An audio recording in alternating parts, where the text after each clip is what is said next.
My name is Deshawn Russell, and my business is Southern Elegance Candle Company, and we are located in Rayford, North Carolina, which is right outside of Fayetteville. I was actually a teacher, and I was making gifts as teacher appreciation gifts for my coworkers. And so I made a variety of things. I made soaps, sugar scrubs, body butters, but the candles were the thing that everybody really liked.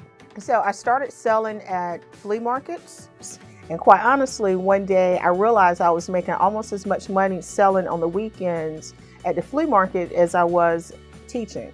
So it kind of dawned on me that I really could turn this into a business. So I got serious, and I really looked at my offerings, trimmed down the pairings so that I didn't have quite as many candles, focused really hard on my branding. And one day I just went into work and quit and started a candle company.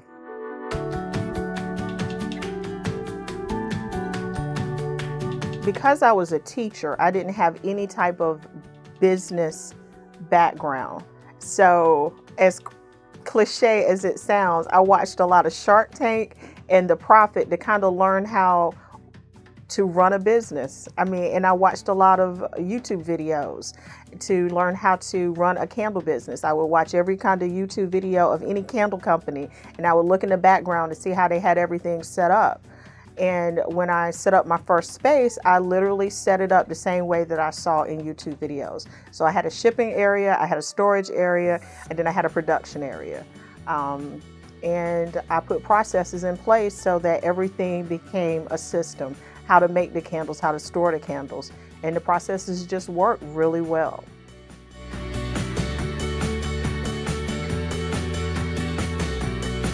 So, when I talk about my brand really is an extension of my life. All of the places are places that I have visited. All of the scents are scents that really are familiar to me. So when I went about trying to figure out what is going to set my brand apart from everybody else, what is going to make somebody buy my candle versus somebody else's candle, because working at the flea markets and the festivals, I saw that there were a lot of candle companies out there.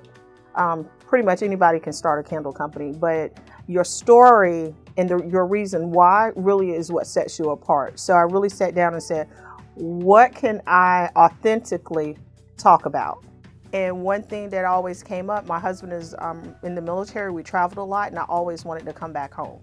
So my grandmother is from a small town in North Carolina. He's from a small town in Florida. So these memories that we both shared became the core of the company. So Durham is where I grew up. Raleigh is right down the street. We've traveled to Charleston, Savannah, Columbia. So each candle really became a story about something personal in my life, and continues to. So all of the scents that we choose, we try to wrap a story around that candle and that scent combination.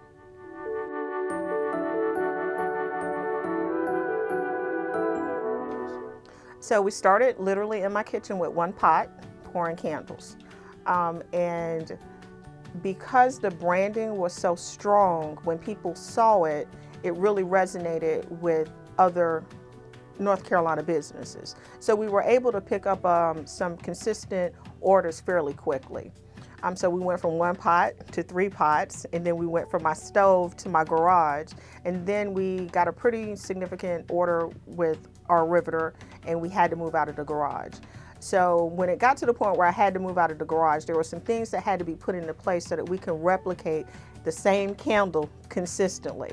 So that every time you got a candle from Southern Elegance, it was going to be the same fragrance load, the same flame, the same scent throw. Everything had to be consistent. So that's when I really started trying to figure out what am I doing and how can I do this consistently to put out the same product every time.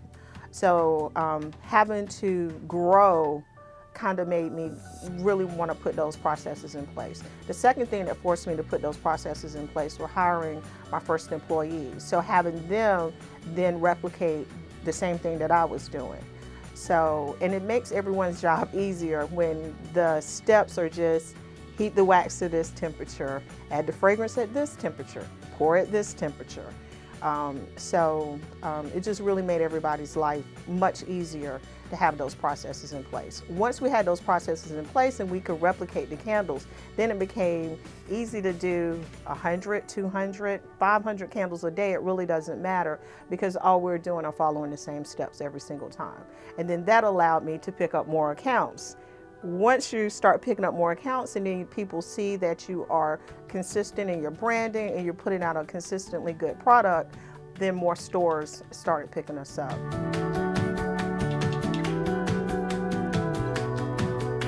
So I would say that direct sales is the best because you have higher margins. So anytime I can personally sell a candle to someone, that's great.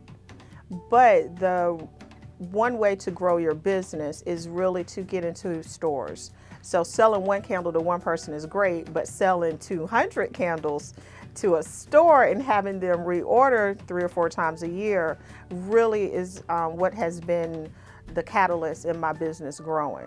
So I think in the beginning you really have to decide, how do you want your business to grow? Do you want to be a direct sales where you're selling to consumers, which means you're going to do a lot of farmers markets, you're going to do a lot of marketing one-on-one with your customers, or do you want your business to be in a lot of stores and boutiques? Each one requires you to focus on different areas. Or do you want a hybrid of the two? I think in this day and age, people can really decide whatever kind of business they want. For me personally, my business is really a hybrid of the two. It's about it's about 2/3 wholesale, 1/3 direct sales, where I'm at the large festivals and still doing a lot of craft shows. So the individual sales gives me an opportunity to really talk to my customers, find out what scents they like, which ones they don't like, which cities they would like to see next incorporated into the destination line. But being in stores really gives me the consistency of sales that helps the business just literally stay afloat. So it's really a combination of both of those.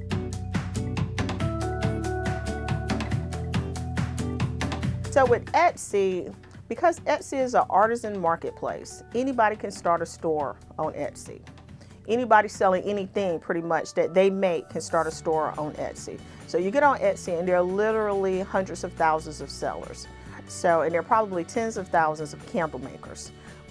So again, you have to kind of go back to what is going to set my company apart from all of these other tens of thousands of candle companies out there. So you're going to have to set aside a budget for marketing on Etsy. You're going to have to drive traffic to Etsy so that the more people that buy your product on Etsy, the more likely Etsy is going to show your products to other people in order for them to buy it. You also have to have really great photography if you're going to have an Etsy store, because when people look at your pictures, it has to tell the story of your brand. If your brand doesn't have a story, then your pictures become a little muddled and people are not really sure what it is that you're really selling. So for Etsy, great photography, a great brand story, a great backstory about what you do is paramount.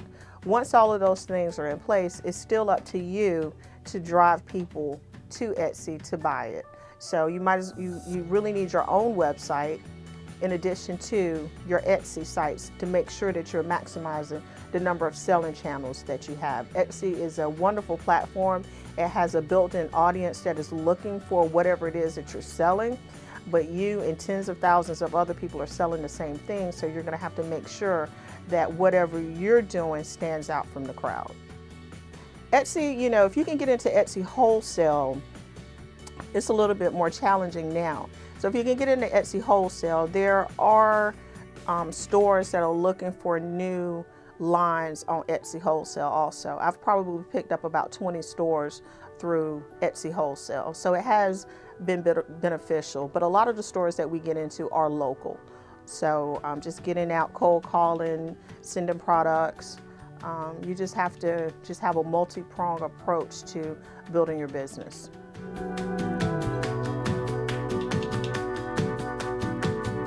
So when I first started selling, there were other candle makers at the flea market where I was selling, that sold candles for about half of my current prices, which made me feel like I needed to lower my prices, which I did. So in the beginning, my candle prices were very low. I quickly learned that, number one, you can't wholesale with low candle prices because the industry standard is that the store is going to pay half of whatever the retail price is. So when you go into it, you kind of need to know, what is the end game here? Am I trying to get into a store, or am I going to do direct sales? If you're doing direct sales, you really can price your candles a little bit lower. The other thing about a candle is all about perceived value. What do people really believe that the candle is worth? So then it becomes not about how much did it cost me to make it, but how much are people willing to pay for it. That goes back to branding and packaging. The better branded it is, the more beautiful your package, the higher your price point. When I figured that out, I hired a graphic designer because my skill is mixing and pouring, it's not designing. So I worked with a dedicated graphic designer whose main job it is to work with small artisan crafters. I told her my brand story, and we worked until we were able to kind of get a box and a label that really fit what the story is that I'm trying to tell. And we also put the story actually on the box too, so that if you weren't familiar with the brand, you could literally turn it over and read about what the story is behind my company. So once I did that, I could pretty much charge whatever I want for the candle within reason. I started low because I think we all struggle with pricing. It's just a point where I know how much it costs me to make. So am I being greedy for charging more? I kind of felt like that in the beginning until I started the business. And then I realized it's not just about, am I being greedy? It is, can I make rent this month? Can I pay my employees? Can I pay all of the taxes that come along with running a small business? Can I pay for the other things that I need, the boxes, the labels, the tape to seal the boxes? Can I buy the nice boxes? So it becomes less about, am I being greedy, and more about, will this price point support my business? So I've slowly raised it to the point where this price point is reasonable for what people are willing to pay, and it's going to support the business and keep us afloat month to month without me really worrying about, am I going to have enough money this month to make payroll? So I think as your business grows, you become less fearful about raising your prices because you have to charge what is necessary to maintain the business.